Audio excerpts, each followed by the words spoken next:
Well my dear students, ಈ ಒಂದು ವಿಡಿಯೋದಲ್ಲಿ ಸೆಕೆಂಡ್ ಇಯರ್ DLED ವಿದ್ಯಾರ್ಥಿಗಳಿಗೆ ಇಂಗ್ಲೀಷ್ ವಿಷಯದ ಬಗ್ಗೆ ಬಹಳನೇ ಇಂಪಾರ್ಟೆಂಟ್ ಆಗಿರ್ತಕ್ಕಂಥ 5 ಮಾರ್ಕ್ಸ್ ಕ್ವೆಶನ್ಸನ್ನು ಸಾಲ್ವ್ ಮಾಡ್ತಾಯಿದ್ದೀನಿ. ಇದು ಕೂಡ ಯೂನಿಟ್ 3ಗೆ ಸಂಬಂಧಪಟ್ಟಿದ್ದಾಗಿರುತ್ತೆ. ಯಾಕೆ ಯೂನಿಟ್ 3ಗೆ ಸಂಬಂಧಪಟ್ಟಂತಹ ಮತ್ತೊಂದು ವಿಡಿಯೋ ಮಾಡ್ತಾಯಿದ್ದೀನಿ ಅಂತ ಹೇಳಿದ್ರೆ, ಯೂನಿಟ್ 3ನಲ್ಲಿ 2 ಮಾರ್ಕ್ಸ್ ಕ್ವೆಶನ್ಸು ಕಡಿಮೆ ಕೇಳ್ತವೆ, 5 ಮಾರ್ಕ್ಸ್ ಕ್ವೆಶನ್ಸು ಹೆಚ್ಚು ಕೇಳ್ತವೆ. ಅದಕ್ಕೆ ನೀವು ಯೂನಿಟ್ 3ನಲ್ಲಿ 5 ಮಾರ್ಕ್ಸ್ ಕ್ವೆಶನ್ಸನ್ನು ನೀವು ಹೆಚ್ಚು ನೋಡ್ಕೋಬೇಕಾಗತ್ತೆ. ಸೊ ಇಲ್ಲಿ ಮೊದಲನೇ ಕ್ವೆಶನ್ಸನ್ನು ನಾವು ಡಿಸ್ಕಸ್ ಮಾಡೋಣ. What are the characteristics and the techniques of communicative language teaching ಅಂತ ಇದೆ. ಸೊ ಇದ್ರ ಬಗ್ಗೆ ಅನೇಕ ಸತಿ ಪ್ರಶ್ನೆ ಬಂದಿದೆ. CLT ಅಂತ ಹೇಳ್ತೀವಿ ನಾವು. CLT ಅಂದರೆ ಕಮ್ಯುನಿಕೇಟಿವ್ ಲ್ಯಾಂಗ್ವೇಜ್ ಟೀಚಿಂಗ್ ಅಂತ. ಇಲ್ಲಿ ಕಮ್ಯುನಿಕೇಟಿವ್ ಲ್ಯಾಂಗ್ವೇಜ್ ಟೀಚಿಂಗ್ಗೆ ಸಂಬಂಧಪಟ್ಟಂತೆ ಅದರ ಗುಣಲಕ್ಷಣಗಳೇನು, ಅದರ ಟೆಕ್ನಿಕ್ಸ್ ಏನು, ಟೆಕ್ನಿಕ್ಸ್ ಅಂದರೆ ತಂತ್ರಗಳೇನು ಅಂತಕ್ಕಂಥ ಒಂದು ಪ್ರಶ್ನೆ ಇದು ಅನೇಕ ಸತಿ ಬಂದಿದೆ. ಕ್ಯಾರೆಕ್ಟರಿಸ್ಟಿಕ್ಸ್ ಮತ್ತು ಟೆಕ್ನಿಕ್ಸ್ ಎರಡನ್ನೂ ಇಲ್ಲಿ ಕೇಳಿದ್ದಾವೆ. ಇದು 5 ಮಾರ್ಕ್ಸ್ ಕ್ವಶನ್ಸ್ ಅಂತ ಈಗಾಗಲೇ ನಿಮಗೆ ಗೊತ್ತಿದೆ.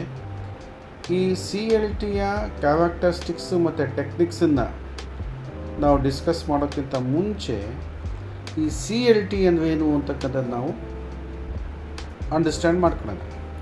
ಕಮ್ಯುನಿಕೇಟಿವ್ ಲ್ಯಾಂಗ್ವೇಜ್ ಟೀಚಿಂಗ್ ಅನ್ನೋದು ಶಾರ್ಟ್ ಫಾರ್ಮಲ್ಲಿ ನಾವು CLT ಅಂತೀವಿ.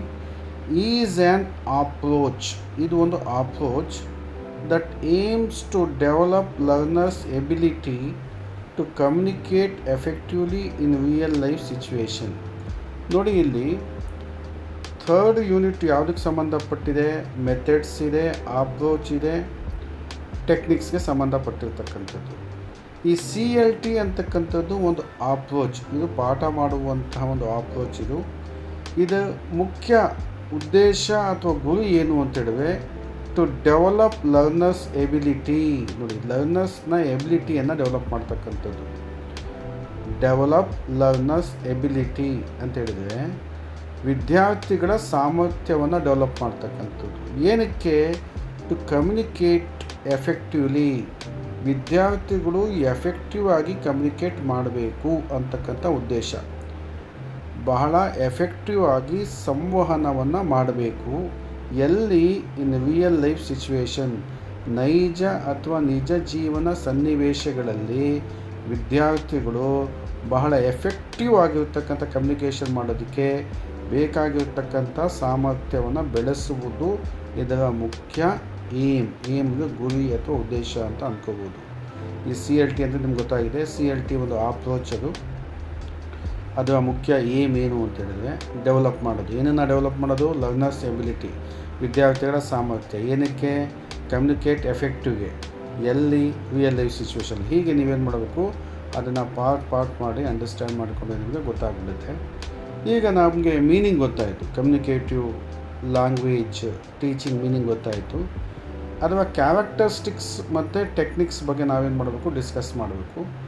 ಒಂದು 5 ಕ್ಯಾರೆಕ್ಟರಿಸ್ಟಿಕ್ಸು, ಒಂದು 5 ಟೆಕ್ನಿಕ್ಸ್ನ ನಾವು ಮೆನ್ಷನ್ ಮಾಡೋದು ಸಾಕಾಗುತ್ತೆ. ಇಲ್ಲಿ ನೋಡಿ, ನಾನು ಕ್ಯಾರೆಕ್ಟರಿಸ್ಟಿಕ್ಸ್ ಮೊದಲು ಡಿಸ್ಕಸ್ ಮಾಡ್ತೀನಿ. CLTದು ಇದು ABCD ಅಂತ ಹೇಳ್ಬಿಟ್ಟು ನಾನಿಲ್ಲಿ ಪಾಯಿಂಟ್ಸನ್ನ ಕೊಟ್ಟಿದ್ದೀನಿ. ನೀವು ಆ ಪಾಯಿಂಟನ್ನು ಮೆನ್ಷನ್ ಮಾಡ್ಕೊಂಡೋದು ಆಗುತ್ತೆ, ಅಥವಾ ಕೆಳಗೆ ಒಂದು ಲೈನಲ್ಲಿ ಎಕ್ಸ್ಪ್ಲನೇಷನ್ ಕೊಟ್ಟರು ಕೂಡ ಒಳ್ಳೆಯದು. ನಿಮಗೆ ಕೆಳಗಿನ ಲೈನು ಎಕ್ಸ್ಪ್ಲನೇಷನ್ ಬಂದಿಲ್ಲ ಅಂದರೆ ಆ ಪಾಯಿಂಟ್ಸನ್ನು ಹಾಕ್ಕೊಂಡೋದು ಕೂಡ ಅಂಕಗಳು ನಿಮಗೆ ಸಿಗುತ್ತೆ. ಮೊದಲನೇದು ನೋಡಿ, ಫೋಕಸ್ ಆನ್ ಕಮ್ಯುನಿಕೇಷನ್. ಇದರ ಮುಖ್ಯ ಫೋಕಸ್ ಯಾವುದ್ರ ಮೇಲೆ ಇರುತ್ತೆ ಅಂದರೆ ಕಮ್ಯುನಿಕೇಷನ್ ಅಂದರೆ ಸಂವಹನ. ಈ CLTಯ ಗುಣಲಕ್ಷಣ ಏನು ಅಂತೇಳಿದ್ರೆ ಇದು ಕಮ್ಯುನಿಕೇಷನ್ಗೆ ಫೋಕಸ್ ಮಾಡುತ್ತೆ. ಕಮ್ಯುನಿಕೇಷನ್ಗೆ ಫೋಕಸ್ ಮಾಡೋದಂದ್ರೇನು? Main aim is to express ideas. ಇದರ ಮೇನ್ ಏಮ್ ಏನು ಅಂತೇಳಿದ್ರೆ ವಿಚಾರಗಳನ್ನು ವ್ಯಕ್ತಪಡಿಸ್ತಕ್ಕಂಥದ್ದು, ಫೀಲಿಂಗ್ಸ್ ಭಾವನೆಗಳನ್ನು ವ್ಯಕ್ತಪಡಿಸ್ತಕ್ಕಂಥದ್ದು, ನೀಡ್ಸ್ ಅಗತ್ಯತೆಗಳನ್ನು ವ್ಯಕ್ತಪಡಿಸ್ತಕ್ಕಂಥದ್ದು. ಹೇಗೆ ಅಂದರೆ ಮೀನಿಂಗ್ಫುಲ್ಲಾಗಿ, ಬಹಳ ಮೀನಿಂಗ್ಫುಲ್ಲಾಗಿ ಐಡಿಯಾಸ್ನ, ಫೀಲಿಂಗ್ಸ್ನ, ನೀಡ್ಸನ್ನು ಇಲ್ಲಿ ವ್ಯಕ್ತಪಡಿಸ್ತಕ್ಕಂಥದ್ದಾಗಿದೆ. ನಿಮಗೆ ಕೆಳಗಿನ ಲೈನ್ ನೀವು ಹಾಕಲಿಲ್ಲ ಅಂದರೂ ಕೂಡ ಫೋಕಸ್ ಆನ್ ಕಮ್ಯುನಿಕೇಷನ್ ಅಂತ ಮೆನ್ಷನ್ ಮಾಡಿದ್ರೆ ಸಾಕಾಗುತ್ತೆ. ಬಿಗೆ ಹೋಗೋಣ. ಲರ್ನರ್ ಸೆಂಟರ್ಡ್ ಅಪ್ರೋಚ್ ಅಂತ ಇದೆ. ಇಲ್ಲಿ ಇದು ಲರ್ನರ್ ಅಂತ ಹೇಳಿದ್ರೆ ಸ್ಟೂಡೆಂಟ್, ವಿದ್ಯಾರ್ಥಿ ಅಥವಾ ಕಲಿಕಾರ್ಥಿ ಕೇಂದ್ರಿತ ಅಪ್ರೋಚ್. ಇದು ಯಾವುದಕ್ಕೆ ಹೆಚ್ಚು ಆದ್ಯತೆಯನ್ನು ಕೊಟ್ಟಿದೆ ಅಂತ ಹೇಳಿದ್ರೆ ಕಲಿಕಾರ್ಥಿ ಅಥವಾ ವಿದ್ಯಾರ್ಥಿಗೆ ಹೆಚ್ಚಿನ ಆದ್ಯತೆ ಕೊಟ್ಟಿದೆ. ಅದಕ್ಕೆ ಇದರ ಗುಣಲಕ್ಷಣ ಏನಿದೆ, ಲರ್ನರ್ ಸೆಂಟರ್ಡ್ ಅಪ್ರೋಚ್ ಅಂತಕ್ಕಂಥದ್ದು. ಇಲ್ಲಿ ಒಂದು ಲೈನಲ್ಲಿ ಎಕ್ಸ್ಪ್ಲೇನ್ ಮಾಡೋದಾದರೆ ಸ್ಟೂಡೆಂಟ್ ಆ್ಯಕ್ಟಿವ್ಲಿ ಪಾರ್ಟಿಸಿಪೇಟ್. ಇಲ್ಲಿ ವಿದ್ಯಾರ್ಥಿಗಳು ತುಂಬ ಸಕ್ರಿಯವಾಗಿ ಭಾಗವಹಿಸಬೇಕು ಪಾಠದಲ್ಲಿ. Teacher act as facilitator. ಇಲ್ಲಿ ಒಬ್ಬ ಶಿಕ್ಷಕ ಅನುಕೂಲಿಸುವವನು, ಅಂದರೆ ಟೀಚರ್ ಆ್ಯಕ್ಟ್ ಆ್ಯಸ್ ಫೆಸಿಲಿಟೇಟರ್ ಅಂದರೆ ಫೆಸಿಲಿಟಿಗಳನ್ನು, ಕಲಿಯೋದಕ್ಕೆ ಫೆಸಿಲಿಟಿಗಳನ್ನು ಒದಗಿಸಿಕೊಡುವವನು, ಅನುಕೂಲಗಳನ್ನು ಒದಗಿಸಿಕೊಡುವವನು ಇಲ್ಲಿ ಟೀಚರ್ ಆಗ್ತಾನೆ. ಸಕ್ರಿಯವಾಗಿ ಭಾಗವಹಿಸ್ತಕ್ಕಂಥದ್ದು ಯಾರಾಗ್ತವೆ, ವಿದ್ಯಾರ್ಥಿಗಳಾಗ್ತವೆ. ಸೊ ಇದು ಸೆಕೆಂಡ್ ಪಾಯಿಂಟ್ ಆಯಿತು. ಸಿ ನೋಡಿ, C third point, use of real life situation.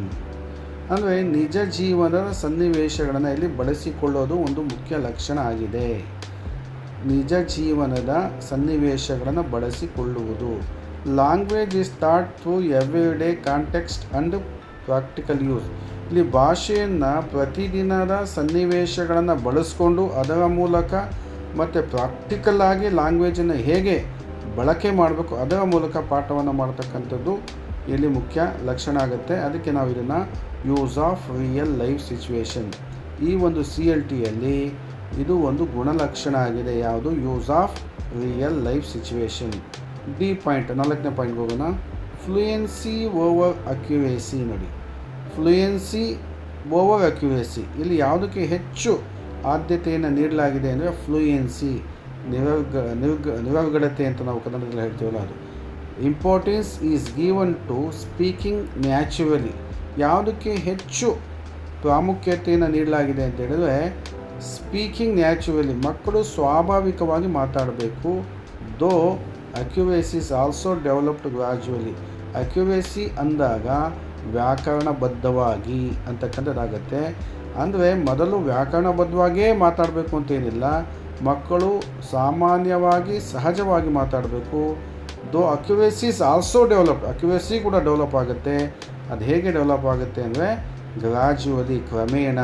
ಅಂದರೆ ಮೊದಲು ಫ್ಲೂಯೆನ್ಸಿಗೆ ಇಂಪಾರ್ಟೆನ್ಸ್ ಕೊಡೋದು, ಆಮೇಲೆ ಅಕ್ಯುರೇಸಿ. ಫ್ಲೂಯೆನ್ಸಿ ಅಂದರೆ ನಿರರ್ಗಳವಾಗಿ ಮಾತಾಡ್ತಕ್ಕಂಥದ್ದು, ಅಕ್ಯುರೇಸಿ ಅಂತ ಹೇಳಿದ್ರೆ ನಾವು ಕ್ರಮಬದ್ಧವಾಗಿ ನಿಖರವಾಗಿ ಮಾತಾಡ್ತಕ್ಕಂಥದ್ದು, ವ್ಯಾಕರಣಬದ್ಧವಾಗಿ ಮಾತಾಡ್ತಕ್ಕಂಥದ್ದು ಅಂತಾಗುತ್ತೆ. ಮೊದಲು ಮಕ್ಕಳು ಸ್ಪೀಕಿಂಗ್ ನ್ಯಾಚುರಲಿ ಅಂದರೆ ಅದಕ್ಕೆ ಇಂಪಾರ್ಟೆನ್ಸ್ ಕೊಡಬೇಕು, ಇದು ಒಂದು ಗುಣಲಕ್ಷಣ ಆಗುತ್ತೆ. ಈ ಒಂದು ಅಕ್ಯುರೇಸಿ ಅಂತಕ್ಕಂಥದ್ದು ನಂತರ ನಾವು ಕಲಿಬೋದು ಅಥವಾ ಡೆವಲಪ್ ಆಗುತ್ತೆ ಅಂತಕ್ಕಂಥದ್ದು. ಈ ನೋಡೋಣ 5th point, integration of 4 skill. ಇಲ್ಲಿ 4 ಸ್ಕಿಲ್ಗಳನ್ನು ಒಳಗೊಂಡಿರುತ್ತೆ, ಇಂಟಿಗ್ರೇಟ್ ಆಗಿರುತ್ತೆ ಅಂತಕ್ಕಂಥದ್ದು. ನಿಮಗೆಲ್ಲ 4 ಸ್ಕಿಲ್ಗಳು ಗೊತ್ತಿದೆ. ಲಿಸನಿಂಗ್ ಇದೆ, ಸ್ಪೀಕಿಂಗ್ ಇದೆ, ರೀಡಿಂಗ್ ಇದೆ, ರೈಟಿಂಗ್ ಇದೆ. ಇದನ್ನೇ ನಾವು LSRW ಅಂತ ಹೇಳ್ತೀವಿ, ಆರ್ ಟಾಟ್ ಟುಗೆದರ್. ಇದನ್ನು ನಾವು ಒಟ್ಟಿಗೆ ಹೇಳ್ತೀವಿ, ಇಂಟಿಗ್ರೇಟಾಗಿ ಹೇಳ್ತೀವಿ. ಅದನ್ನು ಒಂದು ಸೆಂಟೆನ್ಸಲ್ಲಿ ಅಥವಾ ಒಂದು ಪ್ಯಾರಾಗ್ರಾಫಲ್ಲಿ ಲಿಸ್ನಿಂಗು, ಸ್ಪೀಕಿಂಗು, ರೀಡಿಂಗು, ರೈಟಿಂಗು ಎಲ್ಲ ಬರೋ ಹಾಗೆ ನಾವು ನೋಡ್ಕೊಳ್ತಕ್ಕಂಥದ್ದು. ಒಂದು ಚಟುವಟಿಕೆಯಲ್ಲಿ ಲಿಸ್ನಿಂಗು ಇರುತ್ತೆ, ಸ್ಪೀಕಿಂಗು ಇರುತ್ತೆ, ರೀಡಿಂಗು ಇರುತ್ತೆ, ರೈಟಿಂಗು ಇರುತ್ತೆ. ಹೀಗೆ ಇಂಟಿಗ್ರೇಟ್ ಮಾಡಿ ಅದನ್ನು ಹೇಳಿಕೊಡುವಂತಹ ಒಂದು ಗುಣಲಕ್ಷಣವನ್ನು ಇದು ಹೊಂದಿದೆ ಅಂತಕ್ಕಂಥದ್ದು. ಇದೇನಾಯಿತು, ಕ್ಯಾರೆಕ್ಟರಿಸ್ಟಿಕ್ಸ್ ಆಯಿತು. ಈ ಕ್ಯಾರೆಕ್ಟರಿಸ್ಟಿಕ್ಸಲ್ಲಿ ಎಷ್ಟಾಯಿತು, 5. ಇನ್ನೊಂದು ಕೇಳಿದ್ದಾರೆ, ಟೆಕ್ನಿಕ್ಸು ಕೂಡ ಕೇಳಿದೆ ನಾನು. ನೋಡಿ, ಕ್ಯಾರೆಕ್ಟರಿಸ್ಟಿಕ್ಸ್ ಬಗ್ಗೆ ನಾವೇನು ಮಾಡಿದ್ವಿ, ಈಗ ಡಿಸ್ಕಸ್ ಮಾಡಿದ್ವಿ. ಕ್ಯಾರೆಕ್ಟರಿಸ್ಟಿಕ್ಸ್ ಆಯಿತು. ಇಲ್ಲಿ ನೋಡಿ ಟೆಕ್ನಿಕ್ಸ್ ಅಂತ, ಟೆಕ್ನಿಕ್ಸ್ ಅಂತ ಇದೆ. ಈ ಕೆಳಗೆ ನಾನು ಟೆಕ್ನಿಕ್ಸು ಕೂಡ ಏನು ಮಾಡಿದ್ದೀನಿ, ಇಲ್ಲಿ ಮೆನ್ಷನ್ ಮಾಡಿದ್ದೀನಿ, ಟೆಕ್ನಿಕ್ಸ್ ಆಫ್ CLT ಅಂತಕ್ಕಂಥದ್ದು. ಅದಕ್ಕೆ ನೀವು ಕೇವಲ ಪಾಯಿಂಟ್ಸನ್ನು ಬರೆದು ಕೂಡ ಇಲ್ಲಿ ಮಾರ್ಕ್ಸ್ ಅಂಕಗಳು ನಿಮಗೆ ಸಿಗುತ್ತೆ. ಒಂದು ಲೈನ್ ಎಕ್ಸ್ಪ್ಲೆನೇಷನ್ ನಿಮಗೆ ನೆನಪಿದ್ವೆ ಅದನ್ನು ಕಂಟಿನ್ಯೂ ಮಾಡಿ, ಇಲ್ಲ ಅಂತ ಹೇಳಿದ್ರೆ ಪಾಯಿಂಟ್ಸನ್ನ ಮೆನ್ಷನ್ ಮಾಡೋದು ಕೂಡ ಏನಾಗುತ್ತೆ, ನಿಮಗೆ ಅಂಕಗಳು ಸಿಗುತ್ತೆ. ಟೆಕ್ನಿಕ್ಸ್ ಏನಿಲ್ಲಿ CLTದು, ಮೊದಲನೇದು ರೋಲ್ ಪ್ಲೇ ಅಂದರೆ ಪಾತ್ರಾಭಿನಯ. Students act in real life situation. ವಿದ್ಯಾರ್ಥಿಗಳು ನಿಜ ಜೀವನದ ಸನ್ನಿವೇಶಗಳಲ್ಲಿ ಆ್ಯಕ್ಟ್ ಮಾಡುವ ಮೂಲಕ ಈ ಒಂದು ಚಟುವಟಿಕೆಯನ್ನು ಕಲಿತಾವೆ, ಭಾಷೆಯನ್ನು ಕಲಿತಾವೆ. For example shopping, doctor visit, ಇದೆಲ್ಲ ಕ್ಲಾಸ್ ರೂಮಲ್ಲಿ ಕಂಡಕ್ಟ್ ಮಾಡ್ತಕ್ಕಂಥದ್ದಕ್ಕೆ ನಾವು ರೋಲ್ ಪ್ಲೇ ಅಂತೀವಿ. ಪಾತ್ರಾಭಿನಯ ಮಾಡ್ತಕ್ಕಂಥದ್ದು ನಿಜ ಜೀವನ ಆಧಾರಿತ ಸನ್ನಿವೇಶಗಳಲ್ಲಿ ಇದು ಒಂದಾಗುತ್ತೆ. ಸೆಕೆಂಡ್ ಒಂದು ಬಿಗೆ ಹೋಗೋಣ, pair work and group work. ಇಲ್ಲಿ ನಿಮ್ಮ ಸಹಪಾಠಿಯ ಜೊತೆ ಪೇರ್ ವರ್ಕ್ ಮಾಡ್ಬೋದು ಅಥವಾ ವಿದ್ಯಾರ್ಥಿಗಳ ಜೊತೆ ಗುಂಪು ಕೆಲಸವನ್ನು ಮಾಡ್ಬೋದು. Learners interact and practice language with others. ಇಲ್ಲಿ ಲರ್ನರ್ಸ್ ಇಂಟ್ರ್ಯಾಕ್ಟ್ ಮಾಡ್ಬೋದು, ಪ್ರಾಕ್ಟೀಸ್ ಮಾಡ್ಬೋದು ಲ್ಯಾಂಗ್ವೇಜನ್ನು ಯಾರ ಜೊತೆ, ವಿತ್ ಅದರ್ಸ್. ಪೇರ್ ವರ್ಕು ನಡೆಯುತ್ತೆ, ಗ್ರೂಪ್ ವರ್ಕು ನಡೆಯುತ್ತೆ. ಇದೆಲ್ಲ ಯಾವುದಕ್ಕೆ ಸಂಬಂಧಪಟ್ಟಿದ್ದು, ಟೆಕ್ನಿಕ್ಸ್, ತಂತ್ರ. ಈ ತಂತ್ರಗಳನ್ನು ಬಳಸ್ಕೊಂಡು ನಾವೇನು ಮಾಡ್ಬೋದು, CLTಯನ್ನು ನಮ್ಮ ಶಾಲೆಗಳಲ್ಲಿ ತರಗತಿಗಳಲ್ಲಿ ಮಾಡ್ಬೋದು ಅಂತೇಳ್ಬಿಟ್ಟು. ಇಲ್ಲಿ ಪೇರ್ ವರ್ಕು ಮಾಡ್ಕೋಬೋದು, ಗ್ರೂಪ್ ವರ್ಕ್ ಮಾಡ್ಕೋಬೋದು. ಈಗಾಗಲೇ ಹೇಳಿದ್ದೀನಿ, ಕೆಳಗೆ ಒಂದು ಲೈನ್ ಎಕ್ಸ್ಪ್ಲನೇಷನ್ ಗೊತ್ತಿಲ್ಲ ಅದು ನೀವೇನು ಮಾಡ್ಬೋದು, ಪಾಯಿಂಟನ್ನು ನೀವು ಮೆನ್ಷನ್ ಮಾಡೋದು ಕೂಡ ನಿಮಗೆ ಅಂಕಗಳು ಲಭ್ಯ ಆಗುತ್ತೆ.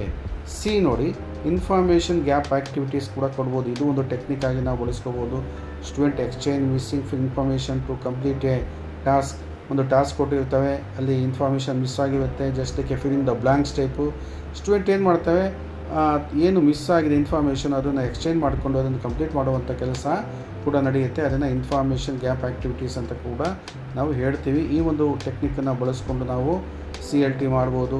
4ನೇದು ಡಿಸ್ಕಷನ್ ಆ್ಯಂಡ್ ಡಿಬೇಟ್. ಚರ್ಚೆ ಮಾಡ್ತಕ್ಕಂಥದ್ದು, ಡಿಬೇಟ್ ಮಾಡ್ತಕ್ಕಂಥದ್ದು. Student share opinions and ideas on topics. ಇದರಲ್ಲಿ ಡಿಸ್ಕಷನ್ನು, ಡಿಬೇಟಲ್ಲಿ ವಿದ್ಯಾರ್ಥಿಗಳು ತಮ್ಮ ಒಪಿನಿಯನ್ಸನ್ನು, ತಮ್ಮ ಐಡಿಯಾಸ್ಗಳನ್ನು ಟಾಪಿಕ್ಸ್ ಮೇಲೆ ಏನು ಮಾಡ್ಕೊತವೆ, ಶೇರ್ ಮಾಡ್ಕೊತವೆ, ಹಂಚ್ಕೊತವೆ. ಇದು ಒಂದು ನಾವು ಟೆಕ್ನಿಕ್ಕಾಗಿ ಬಳಸ್ಬೋದು. ಕೊನೆಯದಾಗಿ ಪ್ರಾಬ್ಲಮ್ ಸಾಲ್ವಿಂಗ್ ಟಾಸ್ಕ್ ಅಥವಾ ಗೇಮ್ಸನ್ನು ನಾವು ಟೆಕ್ನಿಕ್ಕಾಗಿ ಇಲ್ಲಿ ಬಳಸ್ಕೋಬೋದು. ಪ್ರಾಬ್ಲಮ್ ಸಾಲ್ವಿಂಗ್ ಅಂದರೆ ಸಮಸ್ಯೆ ನಿವಾರಣಾ ಚಟುವಟಿಕೆಗಳು ಅಥವಾ ಆಟಗಳನ್ನು ನಾವು ಮಕ್ಕಳಿಗೆ ನೀಡ್ಬೋದು. Learners use language to solve task or play communicative games. Learners ಹೇಗೆ ಲ್ಯಾಂಗ್ವೇಜನ್ನು ಬಳಸ್ಬೋದು ಅಂದರೆ, ಸಾಲ್ವ್ ಟಾಸ್ಕ್ ಅಂದರೆ ಕೆಲವೊಂದು ಪ್ರಾಬ್ಲಮೆಟಿಕ್ ಆಗಿರ್ತಕ್ಕಂಥ ಟಾಸ್ಕನ್ನು ಕೊಟ್ಟರೆ ಮಕ್ಕಳು ಅದನ್ನು ಏನು ಮಾಡ್ತವೆ, ಸಾಲ್ವ್ ಮಾಡೋ ಮೂಲಕ ಲ್ಯಾಂಗ್ವೇಜನ್ನು ಕಲಿತವೆ. ಅಥವಾ ಪ್ಲೇ ಕಮ್ಯುನಿಕೇಟಿವ್ ಗೇಮ್ ಅಂದರೆ ಸಂವಹನಾತ್ಮಕ ಆಟಗಳನ್ನು ಆಡೋದ್ರ ಮೂಲಕ ಈ ಒಂದು ಚಟುವಟಿಕೆಯನ್ನು ಬಳಸ್ಕೊಂಡು ನಾವೇನು ಮಾಡ್ಬೋದು, CLTಯಲ್ಲಿ ಲ್ಯಾಂಗ್ವೇಜನ್ನು ಕಲಿಸ್ಬೋದು ಅಂತಕ್ಕಂಥದ್ದು. ಹೀಗೆ ಇಲ್ಲಿ 5 ಟೆಕ್ನಿಕ್ಸ್ ಇದೆ ಮತ್ತು 5 ಕ್ಯಾರೆಕ್ಟರಿಸ್ಟಿಕ್ಸ್ ಇದೆ. ಮತ್ತೊಂದು ಸತಿ ಹೇಳ್ತೀನಿ ನಾನು, ಏನು ಅಂತ ಹೇಳಿದ್ರೆ ಕೆಳಗಿನ ಒಂದು ಸೆಂಟೆನ್ಸು ಎಕ್ಸ್ಪ್ಲನೇಷನ್ ನಿಮಗೆ ನೆನಪಿಲ್ಲ ಅಂದರೂ ಕೂಡ ನೀವು ABCDE ಏನು ಪಾಯಿಂಟ್ಸ್ ಇದೆ ಕ್ಯಾರೆಕ್ಟರಿಸ್ಟಿಕ್ಸಲ್ಲಿ ಮತ್ತು ಟೆಕ್ನಿಕ್ಸಲ್ಲಿ ಅದನ್ನು ಕೂಡ ಮೆನ್ಷನ್ ಮಾಡೋದು, ನಿಮಗೆ ಅಷ್ಟೇ ಮೆನ್ಷನ್ ಮಾಡೋದು ಕೂಡ ನಿಮಗೆ ಅಂಕಗಳು ಲಭ್ಯ ಆಗುತ್ತೆ. ಇಷ್ಟು ಮಾಡಿದಾಗ ನಿಮಗೆ 5 ಅಂಕಗಳು ಇಲ್ಲಿ ಲಭ್ಯ ಆಗುವಂತಹ ಸಾಧ್ಯತೆ ಇದೆ. ನಾವು ಕ್ವಶನ್ ನಂಬರ್ 2ಗೆ ಹೋಗೋಣ. ಈಗ ನಾವು CLT ಬಗ್ಗೆ ಗೊತ್ತಾಯಿತು. ಕ್ವಶನ್ ನಂಬರ್ 2ನಲ್ಲಿ write the 11 commandments of language classroom ಅಂತ ಇದೆ. Write the 11 commandments of language classroom. ಇದು ಎಲ್ಲಿ ಬರುತ್ತೆ ಅಂದರೆ ಡೈರೆಕ್ಟ್ ಮೆಥಡಲ್ಲಿ ಬರುತ್ತೆ. ಎಲ್ಲಿ ಬರುತ್ತೆ, ಡೈರೆಕ್ಟ್ ಮೆಥಡ್. ಅವನು ಕೆಲವು ಸತಿ ಇದನ್ನು ಮೆನ್ಷನ್ ಮಾಡ್ತಾನೆ, ಕೆಲವು ಸತಿ ಮೆನ್ಷನ್ ಮಾಡೋದಿಲ್ಲ. ಈ ಡೈರೆಕ್ಟ್ ಮೆಥಡ್ ಅಂತಕ್ಕಂಥದ್ದು ಒಂದು ವಿಧಾನ, ಪಾಠ ಮಾಡುವಂಥ ವಿಧಾನ. ಅದರಲ್ಲಿ 11 ಕಮ್ಯಾಂಡ್ಮೆಂಟ್ಸ್ ಬಗ್ಗೆ ಡಿಸ್ಕಸ್ ಮಾಡಲಾಗಿದೆ. ನಿಮ್ಮ ಒಂದು 3rd ಯೂನಿಟಲ್ಲಿ ಅದು ನಿಮಗೆ ನೋಡೋದಕ್ಕೆ ಸಿಗುತ್ತೆ. ಇಲ್ಲಿ ಮೊದಲು ನಾವೇನು ಅಂಡರ್ಸ್ಟ್ಯಾಂಡ್ ಮಾಡಬೇಕು ಅಂದರೆ ಡೈರೆಕ್ಟ್ ಮೆಥಡ್ ಅಂದರೆ ಏನು, ಆಮೇಲೆ ಆ ಕಮ್ಯಾಂಡ್ಮೆಂಟ್ಸ್ ಬಗ್ಗೆ ನಾವೇನು ಮಾಡೋಣ, ಡಿಸ್ಕಸ್ ಮಾಡೋಣ. The direct method emphasises learning a language through direct use of the target language without translation. ನೋಡಿ, ಸೊ ಇದು ಡೈರೆಕ್ಟ್ ಮೆಥಡ್ ಯಾವುದಕ್ಕೆ ಎಂಫಸೈಸ್ ಮಾಡುತ್ತೆ, ಎಂಫಸೈಸ್ ಅಂದರೆ ಒತ್ತು ನೀಡ್ತಕ್ಕಂಥದ್ದು. Learning a language through direct use of the target language ಅಂದರೆ ಯಾವುದಾದ್ರೂ ಒಂದು ಭಾಷೆಯನ್ನು ನಾವು ಕಲಿತಾ ಇದ್ದೀವಿ ಅಂತ ಹೇಳಿದರೆ ನಾವು ಅದೇ ಭಾಷೆಯನ್ನು ಬಳಸ್ಕೊಂಡು ಯೂಸ್ ಮಾಡಿಕೊಂಡು ಲ್ಯಾಂಗ್ವೇಜನ್ನು ಕಲಿಬೇಕು ಅಂತ. ಯಾವುದೋ ಒಂದು target language, for example English ಭಾಷೆಯನ್ನು ಕಲಿಬೇಕು ಅಂದರೆ ನಾವು ಇಂಗ್ಲೀಷಲ್ಲೇ ಪಾಠ ಮಾಡಿ ಇಂಗ್ಲೀಷಲ್ಲೇ ಕಲಿತು ಏನು ಮಾಡಬೇಕು, ನಾವು ಆ ಒಂದು ಲ್ಯಾಂಗ್ವೇಜನ್ನು ಕಲಿಬೇಕು ವಿತೌಟ್ ಟ್ರಾನ್ಸ್ಲೇಷನ್. ಇಲ್ಲಿ ಟ್ರಾನ್ಸ್ಲೇಷನ್ ಮಾಡಬಾರ್ದು. ಯಾವುದೇ ಮದರ್ ಟಂಗನ್ನು, ತಾಯಿ ಭಾಷೆಯನ್ನು, ಮಾತೃಭಾಷೆಯನ್ನು ನಾವು ಬಳಸೋ ಹಾಗಿಲ್ಲ. ಲೋಕಲ್ ಲ್ಯಾಂಗ್ವೇಜನ್ನು ಬಳಸೋ ಹಾಗಿಲ್ಲ. ಇಂಗ್ಲೀಷಲ್ಲೇ ಟೀಚ್ ಮಾಡ್ತಕ್ಕಂಥದ್ದಕ್ಕೆ ನಾವು ಡೈರೆಕ್ಟ್ ಮೆಥಡ್ ಅಂತ ಹೇಳ್ತೀವಿ. ಎಂಫಸೈಸ್ ಏನಕ್ಕೆ ಮಾಡುತ್ತೆ, ಲರ್ನಿಂಗ್ ಎ ಲ್ಯಾಂಗ್ವೇಜನ್ನ ಕಲಿತಕ್ಕಂಥದ್ದು through direct use of the target language. ಅಂದರೆ ಟಾರ್ಗೆಟ್ ಲ್ಯಾಂಗ್ವೇಜನ್ನೇ ಯೂಸ್ ಮಾಡಿಕೊಂಡು ಅದೇ ಲ್ಯಾಂಗ್ವೇಜನ್ನು ಕಲಿತಕ್ಕಂಥದ್ದು ವಿತೌಟ್ ಟ್ರಾನ್ಸ್ಲೇಷನ್ ಮಾಡಿದ ಹಾಗೆ. The following commandments guide such classroom. ಈ ಕೆಳಗೆ ಕಮ್ಯಾಂಡ್ಮೆಂಟ್ಸ್ ಇದೆ. ಈಗಾಗಲೇ 11 ಕಮ್ಯಾಂಡ್ಮೆಂಟ್ಸನ್ನು ನೀವು ಮೆನ್ಷನ್ ಮಾಡಿ ಅಂತ ಕೊಟ್ಟಿದ್ದಾವೆ. ಇದು ಕೂಡ ಬಹಳ ಇಂಪಾರ್ಟೆಂಟ್ ಆಗಿರ್ತಕ್ಕಂಥ ಕ್ವಶನು. ನಿಮ್ಮ ಟೆಕ್ಸ್ಟ್ ಬುಕ್ಕಲ್ಲಿ ಅಥವಾ ಸೋರ್ಸ್ ಬುಕ್ಕಲ್ಲಿ ಇದು ನೋಡೋದಕ್ಕೆ ನಿಮಗೆ ಸಿಗುತ್ತೆ. 11 ಕಮ್ಯಾಂಡ್ಮೆಂಟ್ಸ್. ಥರ್ಡ್ ಯೂನಿಟಲ್ಲಿ ಫಸ್ಟ್ ಒಂದು ಏನಿದೆ, ನೆವರ್ ಎಕ್ಸ್ಪ್ಲೈನ್. ಟೀಚರ್ಗೆ ಹೇಳಿರೋದಿದು, ನೀವು ಎಕ್ಸ್ಪ್ಲೈನ್ ಮಾಡೋಕ್ಕೆ ಹೋಗಬೇಡಿ ಮಕ್ಕಳ ಮುಂದೆ. ನೆವರ್ ಎಕ್ಸ್ಪ್ಲೈನ್ ಅಂತ ಇದೆ, ಎಕ್ಸ್ಪ್ಲೈನ್ ಮಾಡೋಕ್ಕೆ ಹೋಗಬೇಡಿ. ಅದರ ಬದಲು ಏನು ಮಾಡಿ, ಆ್ಯಕ್ಟ್ ಮಾಡಿ, ನಟಿಸಿ ಅಂತ ಇದೆ. ಅಂದರೆ ನಟನೆಯ ಮೂಲಕ, ಚಟುವಟಿಕೆಯ ಮೂಲಕ ನೀವೇನು ಮಾಡಬೇಕು, ಪಾಠವನ್ನು ಮಾಡಬೇಕು. ಕೇವಲ ಎಕ್ಸ್ಪ್ಲೈನ್ ಮಾಡೋದ್ರಿಂದ ಮಕ್ಕಳಿಗೆ ಲಾಭ ಆಗಲ್ಲ. ಆ್ಯಕ್ಟ್ ಮಾಡಬೇಕು. ಆ್ಯಕ್ಟ್ ಅಂತ ಹೇಳಿದ್ರೆ ನಟನೆ ಮಾಡಬೇಕು ಅಂತ ಮೀನಿಂಗ್ ಆಗುತ್ತೆ. ಆ್ಯಕ್ಟಿವಿಟಿಯ ಮೂಲಕ ನಾವು ಏನು ಮಾಡಬೇಕಾಗುತ್ತೆ, ಟೀಚರ್ಸ್ ಆದವರು ಮಕ್ಕಳಿಗೆ ಪಾಠ ಮಾಡಬೇಕಾಗುತ್ತೆ. ಮಕ್ಕಳಿಗೆ ಆವಾಗೇನಾಗುತ್ತೆ, ಸಹಾಯ ಆಗುತ್ತೆ ಅಂತಕ್ಕಂಥದ್ದು. ಕಮ್ಯಾಂಡ್ಮೆಂಟ್ಸ್ 2 ನೋಡೋಣ.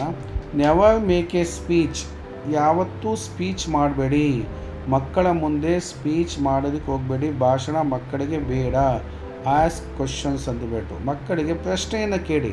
ಪಾಠ ಮಾಡಿದ ಮೇಲೆ ಏನು ಕೇಳಬೇಕು, ಪ್ರಶ್ನೆಯನ್ನು ಕೇಳಬೇಕು. ಪ್ರಶ್ನೆ ಕೇಳೋದ್ರಿಂದ, ಅದಕ್ಕೆ ಉತ್ತರ ನೀಡೋದ್ರಿಂದ ಏನಾಗುತ್ತೆ, ಡೆವಲಪ್ಮೆಂಟ್ ಆಗುತ್ತೆ. ಕೇವಲ ಸ್ಪೀಚ್ ಕೊಡೋದ್ರಿಂದ ಯಾವುದೇ ಡೆವಲಪ್ಮೆಂಟ್ ಆಗಲ್ಲ ಅಂತಕ್ಕಂಥದ್ದು.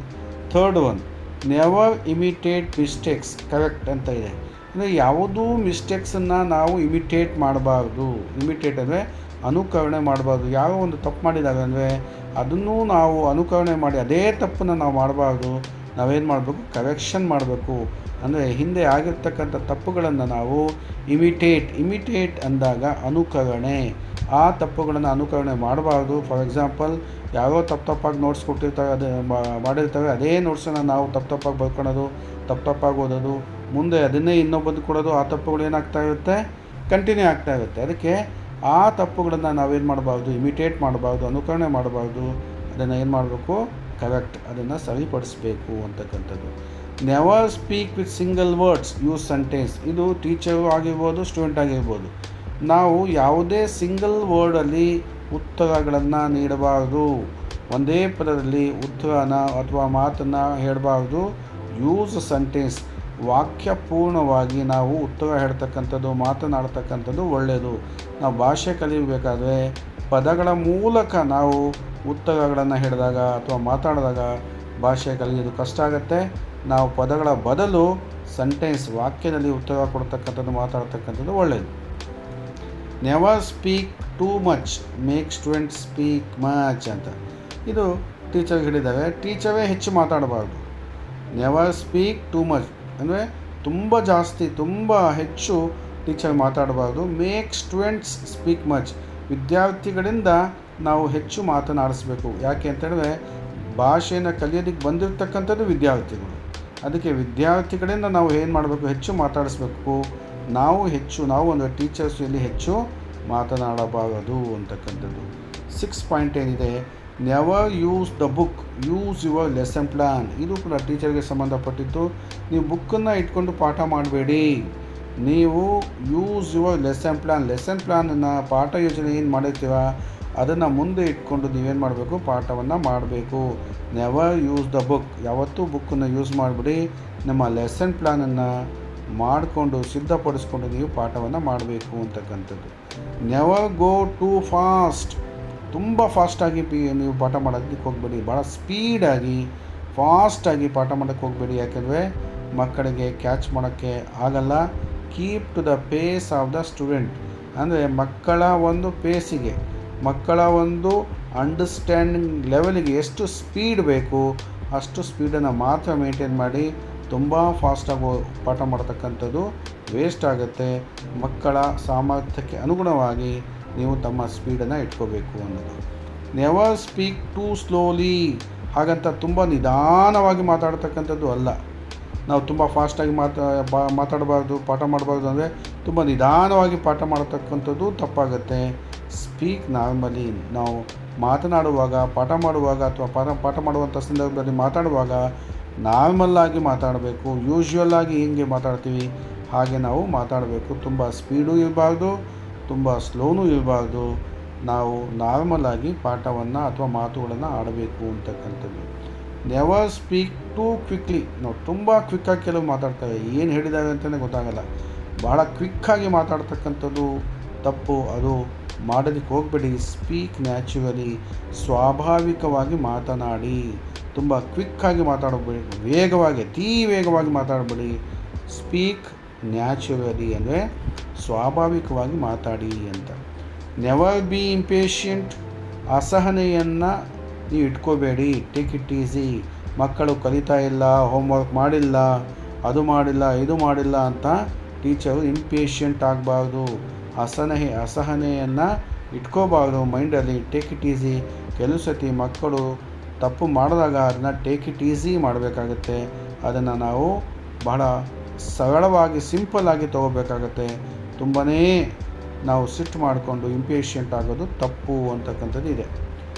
ಕೊನೆಯದು 11 ಕಮ್ಯಾಂಡ್ಮೆಂಟ್ಸಲ್ಲಿ ಇದು ಕೊನೆಯ ಕಮ್ಯಾಂಡ್ಸು. ನೆವರ್ ಯೂಸ್ ಮದರ್ ಟಂಗ್ ಅಂತ ಇದೆ ನೋಡಿ. ಅಂದರೆ ಮಾತೃಭಾಷೆಯನ್ನು ಬಳಸಬೇಡಿ. ನಾವು ಪಾಠ ಮಾಡಬೇಕಾದ್ರೆ ಮಕ್ಕಳಿಗೆ ಇಂಗ್ಲೀಷ್ ಪಾಠ ಮಾಡಬೇಕಾದ್ರೆ ಇಂಗ್ಲೀಷಲ್ಲೇ ಪಾಠ ಮಾಡಬೇಕಾಗುತ್ತೆ. ಮದರ್ ಟಂಗನ್ನು ಯೂಸ್ ಮಾಡಬಾರ್ದು. Use only target language. Target ಅಂತ ಹೇಳಿದ್ರೆ ಯಾವ ಭಾಷೆಯನ್ನು ನೀವು ಕಲಿಸೋದಕ್ಕೆ ಹೋಗ್ತಾ ಇದ್ದೀರಾ ಅಥವಾ ಕಲಿಸ್ತಾ ಇದ್ದೀರಾ ಅದೇ ಲ್ಯಾಂಗ್ವೇಜಲ್ಲಿ ನೀವೇನು ಮಾಡಬೇಕು, ಪಾಠ ಮಾಡಬೇಕು. ಫಾರ್ ಎಕ್ಸಾಂಪಲ್, ಇಂಗ್ಲೀಷನ್ನು ನಾವು ಯಾವುದ್ರಲ್ಲಿ ಪಾಠ ಮಾಡಬೇಕು, ಇಂಗ್ಲೀಷಲ್ಲೇ ಪಾಠ ಮಾಡಬೇಕು. ಕನ್ನಡದಲ್ಲಿ ನಾವು ಪಾಠ ಮಾಡೋದಕ್ಕೆ ಹೋಗಬಾರ್ದು. ಅದಕ್ಕೆ ಕಾನ್ವೆಂಟ್ಗಳಲ್ಲಿ, ಅನೇಕ ಕಾನ್ವೆಂಟ್ಗಳಲ್ಲಿ ನೀವು ನೋಡಿರ್ಬೋದು, ಇಂಗ್ಲೀಷ್ ಕಾನ್ವೆಂಟ್ಗಳಿರುತ್ತೆ. ಅಲ್ಲಿ ಇಂಗ್ಲೀಷಲ್ಲೇ ಪಾಠ ಮಾಡ್ತವೆ, ಇಂಗ್ಲೀಷ್ ಮೀಡಿಯಮಲ್ಲೇ ಪಾಠ ಮಾಡ್ತವೆ. ಆವಾಗ ಮಕ್ಕಳಿಗೇನಾಗುತ್ತೆ, ಮಕ್ಕಳು ಆ ಲ್ಯಾಂಗ್ವೇಜನ್ನು, ಇಂಗ್ಲೀಷ್ ಲ್ಯಾಂಗ್ವೇಜನ್ನು ಬಹಳ ಬೇಗ ಕಲಿತವೆ. ಈಗ ನೀವೇ ನೋಡಿರ್ಬೋದು, ಗೌರ್ಮೆಂಟ್ ಸ್ಕೂಲಲ್ಲಿ ಕನ್ನಡ ಮೀಡಿಯಮ್ ಸ್ಟೂಡೆಂಟ್ಸಿಂದ, ಕನ್ನಡ ಮೀಡಿಯಮ್ ಶಾಲೆಗಳಲ್ಲಿ ಕನ್ನಡದಲ್ಲಿ ಪಾಠ ಮಾಡ್ತವೆ, ಇಂಗ್ಲೀಷನ್ನೂ ಕನ್ನಡದಲ್ಲಿ ಪಾಠ ಮಾಡ್ತವೆ. ಆ ಮಕ್ಕಳಿಗೇನಾಗುತ್ತೆ, ಇಂಗ್ಲೀಷನ್ನ ಕಲಿಯೋದು ಕಷ್ಟ ಆಗುತ್ತೆ. ಅದೇ ಕಾನ್ವೆಂಟಲ್ಲಿ ಇಂಗ್ಲೀಷಲ್ಲೇ ಕಲಿಸೋದ್ರಿಂದ ಮಕ್ಕಳಿಗೆ ಇಂಗ್ಲೀಷನ್ನು ಕಲಿತಕ್ಕಂಥ ಏನಾಗುತ್ತೆ, ಸುಲಭ ಆಗುತ್ತೆ. ಹೀಗೆ ಈ ಡೈರೆಕ್ಟ್ ಮೆಥಡ್ ಅಂತಕ್ಕಂಥದ್ದು ಏನು ಹೇಳ್ತಾ ಇದೆ ಅಂತ ಹೇಳಿದ್ರೆ, ಇಂಗ್ಲೀಷಲ್ಲೇ ಪಾಠ ಮಾಡಬೇಕು. ಅದಕ್ಕೆ ಸಂಬಂಧಪಟ್ಟಂಥ 11 ಕಮ್ಯಾಂಡ್ಸ್ಗಳನ್ನು ಇಲ್ಲಿ ನೀಡಲಾಗಿದೆ. ಇಷ್ಟನ್ನು ಬರೆದ್ರೆ ನಿಮಗೆ ಎಷ್ಟು ಅಂಕಗಳು ಸಿಗುತ್ತೆ, 5 ಅಂಕಗಳು ನಿಮಗೆ ಲಭ್ಯ ಆಗುತ್ತೆ. ಸೊ ಇಲ್ಲಿ ನಾನು 2 ಕ್ವಶನ್ಗಳನ್ನು ನಿಮಗೆ ಸಾಲ್ವ್ ಮಾಡಿದ್ದೀನಿ. ಇದು ಬಹಳ ಇಂಪಾರ್ಟೆಂಟ್ ಆಗಿರ್ತಕ್ಕಂಥದ್ದು. CLT ಮತ್ತು ಡೈರೆಕ್ಟ್ ಮೆಥಡಿನ 11 ಕಮ್ಯಾಂಡ್ಮೆಂಟ್ಸ್ ಬಗ್ಗೆ ನಾನು ನಿಮ್ಮ ಜೊತೆ ಡಿಸ್ಕಸ್ ಮಾಡಿದ್ದೀನಿ.